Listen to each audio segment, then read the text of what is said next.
Hello student, मैं doctor H M. Deora, associate professor mathematics, government girls college Bikaner से BSc part second के first unit को continues लेते हुए तीन बलों के अंतर्गत एक पिंड की साम्यावस्था में होने का प्रतिबंध लिखिए।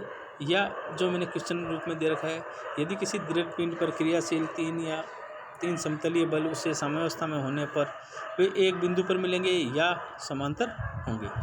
तो जैसे एक दृढ़ पिंड है, उसमें ओ बिंदु है, ओ एक बिंदु बी ए है, बी है और सी है। ओ ए पर क्रियाशील बल पी है, ओ बी पर क्रियाशील बल क्यू है और ओ सी पर क्रियाशील बल ओ आर है। तो एक दृढ़ पिंड बिंदु पर ए बी सी तीन समतलीय बल पी क्यू आर आर क्रियाशील होते हैं। तो पिंड को साम्यावस्था में होने पर दो स्थितियाँ उत्पन्न होती है। अब कौन कौन सी स्थिति होगी? ये जब पी और क्यू क्रियाशील रेखाएं समांतर नहीं हो, और दूसरा अपने लेंगे जब पी और क्यू की क्रियाशील रेखाएं समांतर हो। अब जब समांतर नहीं है तो हम मानेंगे कि माना पी और क्यू की क्रियाशील रेखाएं समांतर नहीं है, तो कोई भी ले सकते हैं, पी क्यू ले सकते हैं, क्यू आर ले सकते हो, आर पी भी ले सकते हैं। तो हमने क्या माना है कि माना पी और क्यू की क्रियाशील रेखाएं समांतर नहीं होने पर वे एक बिंदु ओ पर मिलते हैं। तो यदि तीनों बल समान साम्यावस्था में होने पर बिंदु ओ के सापेक्ष तीनों बलों के आघूर्णों का योग शून्य होता है। ये पूर्व में हम पढ़ चुके हैं। तो ओ का पी के सापेक्ष आघूर्ण प्लस ओ का क्यू के सापेक्ष आघूर्ण प्लस ओ का आर के सापेक्ष आघूर्ण का मान शून्य होता है।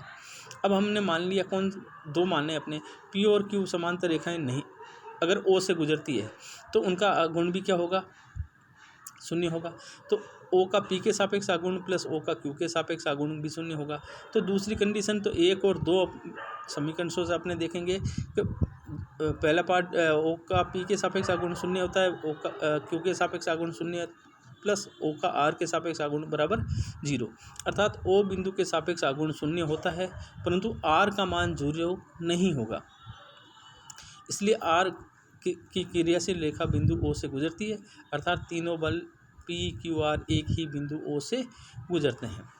अब दूसरा बिंदु अपनी स्थिति जब लेंगे, तो यदि पी और क्यू क्रियाशील रेखाएं समांतर हो, पहले लिया हमने समांतर नहीं हो, अब हमने ले लिया समांतर बल है। तो यदि पी और क्यू समांतर बल है तो उनका परिणाम भी उनके समांतर होगा। परंतु पी जो है क्यू और आर के साम्यावस्था में होने पर पी क्यू का परिणामी आर से संतुलित होगा। अतः पी आर जो है पी और क्यू के परिणामी के बराबर तथा विपरीत दिशा में होगा। इस प्रकार से आर की क्रियाशील रेखा भी पी और क्यू की क्रियाशील रेखाओं के समांतर होगी। अतः कोई भी पिंड तीन समतलीय बलों के अंतर्गत साम्यावस्था में हो तो बल या तो संगामी होंगे या समांतर होंगे। इसमें क्या तीन प्रमेय है। अब दूसरी प्रमेय आपके आ रही है एम.एन. प्रमेय का कथन लिखिए 1 नंबर में क्वेश्चन में, या आपको जैसे दे रखा है इसका कथन लिखकर सिद्ध कीजिए। तो यदि किसी त्रिभुज ए बी सी के आधार ए बी पर कोई बिंदु पी हो जो ए बी को m/n में विभाजित करता है और कोण सी को अल्फा और बीटा में बांटता है, और कोण पी जो है सी पी बी बराबर थीटा। तो पहली इसकी है कंडीशन, एम एन थ्योरम का सूत्र है m + n cot theta equal to m cot alpha minus n cot beta. और दूसरी कंडीशन है आपके m + n cot theta equal to m cot A minus n cot B. अपने को दिया है कि ट्राइंगल, तो जैसे ट्राइंगल बनानी है ABC ट्राइंगल आपके। अब ये अपने कौन सा समबाहु त्रिभुज, क्योंकि इसमें त्रिभुज है तो कोई भी त्रिभुज अपने बना लिया। अब इसको A और B को m/n में, तो AP आपका m हो गया, PNB हो गया आपका n में। कौन आपने को दिया है थीटा, तो आप CPB इक्वल टू थीटा है। ये जब थीटा कौन है और आपका कौन ACP अल्फा और PCB बीटा है, तो आपके ये जो ए कोण है वो बनेगा आपका थीटा माइनस अल्फा और बी कोण बनेगा पाई माइनस थीटा माइनस बीटा। क्योंकि त्रिभुज के तीनों कोणों का योग 180 डिग्री होता है, तो उसी हिसाब से अपने इसकी। अब हमें दिया कर अपने को चित्रानुसार, चित्र अपने को दे रखा त्रिभुज, तो त्रिभुज में अपने m/n, m का AP m के बराबर है और PB आपके n के बराबर है या BP n के बराबर है। तो AP बटा BP m/n। अब CP के गुणा करना है और CP का भाग देना है, तो AP अपॉन CP और CP अपॉन BP। अब m/n, तो त्रिभुज के कौन से त्रिभुज के कोसाइन नियम और साइन नियम से अपने इसकी निकालेंगे। तो AP equal to sine alpha हो गया बी पी इक्वल टू हो गया साइन थीटा माइनस अल्फ़ा, और सी पी इक्वल टू हो गया sign pi minus theta minus beta, और बी पी इक्वल टू हो गया साइन बीटा। इससे त्रिभुज नियम से अपने त्रिकोणमितीय फॉर्मूलों से निकालेंगे। तो एम अपॉन एन, अब sine pi 180 minus theta sine theta होता है, तो sine theta plus beta, sine A plus B का फॉर्मूला यूज करेंगे, और पूरे में अंश और हर में साइन अल्फ़ा और साइन बीटा और साइन थीटा का भाग देंगे। तो आपका पहला जो रिजल्ट है एम बटा N equal to cot beta plus cot theta बटा cot alpha minus cot theta. तो इसको क्रॉस मल्टीप्लिकेशन करेंगे और आप कोट थीटा का कोफिशिएंट कॉमन लेंगे, तो M plus N cot theta equal to M cot alpha minus N cot beta. इसी प्रकार दूसरा पॉइंट अपने को निकालना है, तो उसमें भी वही वापस एम बटा एन पुनः 1 से A P upon B P, C P की गुणा और सी पी का भाग। तो त्रिभुज इसमें क्या करेंगे, अपने को किस में निकालना है, अपने को ए में निकालना है। पहले वाले में अल्फ़ा था, तो अब अपने को एंगल ए में निकालना है। तो ए पी हो गया साइन थीटा माइनस ए, और बी पी हो गया, सी पी हो गया आपका साइन ए, और सी पी का मान साइन बी, और यहाँ पे sine pi minus theta minus B, sine B बटा साइन ए, और साइन को खोलना है, और वही वापस sine A sine B sine theta का भाग देना है। तो आपके M upon N equal to cot A minus cot theta बटा cot B plus cot theta, cross product करेंगे, कोट थीटा कॉमन लेंगे, तो M plus N cot theta equal to N cot A minus N cot B. तीसरी आपकी इसकी theorem है lambda mu प्रमेय।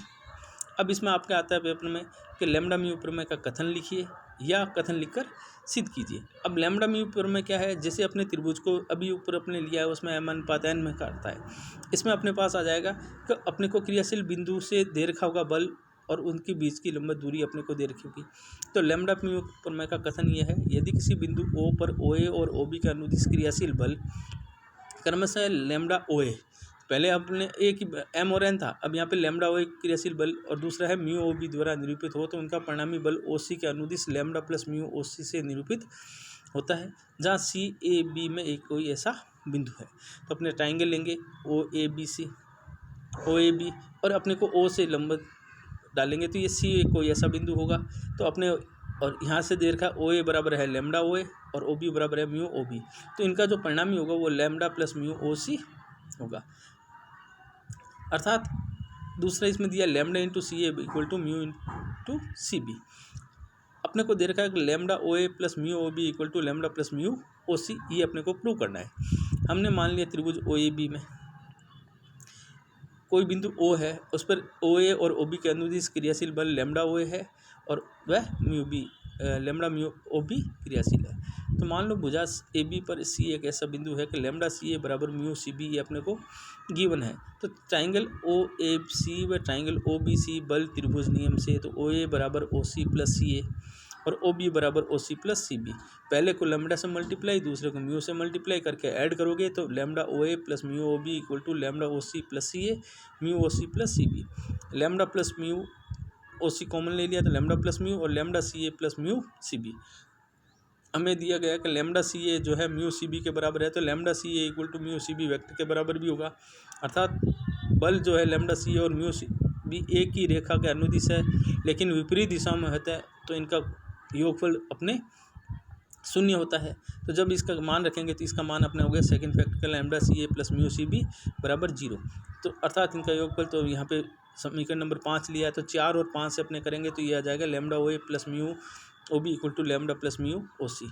अगर लैम्डा और म्यू दोनों बराबर हो, अर्थात CAB का मध्य बिंदु, पहले सवाल में आपको दिया C कोई AB के बिंदु है, अगर मध्य बिंदु आ जाए तो आपके लैम्डा बराबर म्यू हो जाएगा, तो आपका lambda OA plus lambda OB equal to 2 lambda OC, lambda तीनों से कैंसिल, चाहो तो म्यू करना चाहे तो mu OA plus mu OB बराबर 2 म्यू OC, म्यू कैंसिल, तो आपको OA plus OB equal to 2 of twice of OC।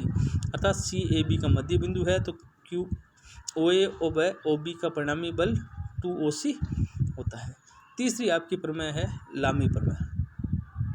तो पेपर में ये पूछते हैं कि लामी प्रमेय का कथन लिखिए, एक शॉर्ट आंसर टाइप क्वेश्चन में, और बड़े में आपके आता है कि इसका लामी प्रमेय का स्टेट एंड प्रूव या लामी प्रमेय का कथन लिखकर सिद्ध कीजिए। अब लामी प्रमेय क्या है, यदि एक बिंदु पर क्रियाशील 3 बल संतुलन में हो, तो प्रत्येक बल शेष दो बलों के मध्य कोण के ज्या का समानुपाती होता है। अब ज्या क्या है? ज्या का मतलब जैसे आपने लोअर क्लास में पढ़ा होगा, साइन को ज्या कहते हैं, कोसाइन को कोज्या कहते हैं और टेन को टेंज्या कहते हैं। तो हमने मान लिया कि अपने को मान लिया ओ बिंदु पर ओ एक्स, ओ वाई, ओ जी के अनुदिश तीन बल पी क्यू और आर संतुलन अवस्था में है। इसे डायग्राम आपको बनाया। तो पी क्यू आर के परिणामी व दिशा में क्रमशः ओ ए, ओ बी और ओ सी से निरूपित होता है।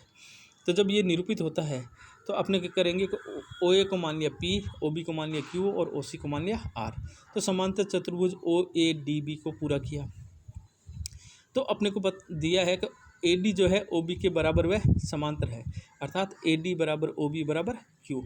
तो त्रिभुज ओ ए डी में बल त्रिभुज नियम जो पूर्व में अपने फर्स्ट पार्ट में पढ़ा है, तो O A plus O A D vector equal to O D, तो P plus Q equal to minus D O, क्योंकि ओ डी अपने है तो उसके डायरेक्शन में विपरीत करेंगे तो minus of D O. P Q R तीनों बल संतुलन अवस्था में होते हैं, तो P plus Q plus R बराबर जीरो, तो P plus Q equal to minus R. तो एक नंबर में अपने P plus Q equal to minus D O है, और दो नंबर में संतुलन अवस्था में कंडीशन अपनाई है P plus Q equal to minus R. तो एक व दो से करेंगे तो minus D O equal to minus R, तो D O equal to R. अतः बल पी क्यू आर का परिणाम व दिशा क्रमशः त्रिभुज ओ ए डी की भुजाओं ओ ए डी और डी ओ द्वारा निरूपित करते हैं। तो त्रिभुज ओ ए डी में ज्या सूत्र या साइन सूत्र से, अब साइन सूत्र क्या है? साइन सूत्र आपने पढ़ा होगा पिछले त्रिकोणमिति फॉर्मूला में, जिससे दे रखा है ओ ए बटा sine A D O, A D बटा साइन ए ओ डी और डी ओ बटा साइन ओ ए डी। यदि क्यू और आर के मध्य कोण अल्फा, आर और पी के मध्य कोण बीटा और पी और क्यू के मध्य कोण गामा या लैम्डा गामा हो, तो यहाँ पे प्रिंट गलत है, गामा हो, तो ये कोण अपने को दे रखे हैं। तो इन कोणों से अपने एक साइन 100 पाई माइनस अल्फा होगा, दूसरा साइन बीटा होगा, तीसरा साइन पाई माइनस गामा होगा, तो आपने साइन गामा। तो ओ ए पर क्रियाशील बल पी है, ओ बी पर क्यू है, डी ओ पर आर है, तो पी बटा साइन अल्फा, क्यू बटा साइन बीटा, आर बटा साइन गामा। अब अपने को यहाँ पे दे रखा है कि शेष दो बल, अर्थात प्रत्येक बल शेष दो बलों के मध्य कोण के ज्या के समानुपाती है। अब इसमें कैसे ले सकते हैं? अगर अपने शेष दो बल, तो अपने जैसे पी और क्यू लिया तो आर अपने लेंगे, तो इसमें ज्या के, इसका मतलब इसके बराबर के मान लो, तो पी बराबर के साइन अल्फा, तो पी समानुपाती साइन अल्फा, के कांस्टेंट है, तो पी क्या है? शेष दो, इसका मतलब क्यू और आर के मध्य जो कोण अल्फा है वो इनके ज्या के समानुपाती। और इस प्रमेय का विलोम भी सत्य है। यदि एक बिंदु पर क्रियाशील तीन बल इस प्रकार हो कि शेष बल दो के ज्या के समानुपाती हो, तो वह बल संतुलन अवस्था में होंगे। अब संतुलन अवस्था में तो पहले तो कंडीशन क्या थी? अगर वो तीनों बल जो संतुलन अवस्था में हो, तो प्रत्येक बल शेष दो बलों के मध्य साइन की ज्या के समानुपाती होता है। अब इसका रिवर्स आपके जो है उसमें ले लिया हमने कि यदि तीन बल इस प्रकार हो कि प्रत्येक बल शेष दो बलों के मध्य जो ज्या के कोण के ज्या के समानुपाती हो, तो वो अर्थ संतुलन अवस्था में। तो अपने को संतुलन अवस्था की कंडीशन लेनी है, P upon sine alpha, Q upon R sine beta, R बटा साइन गामा। क्यों लिया है?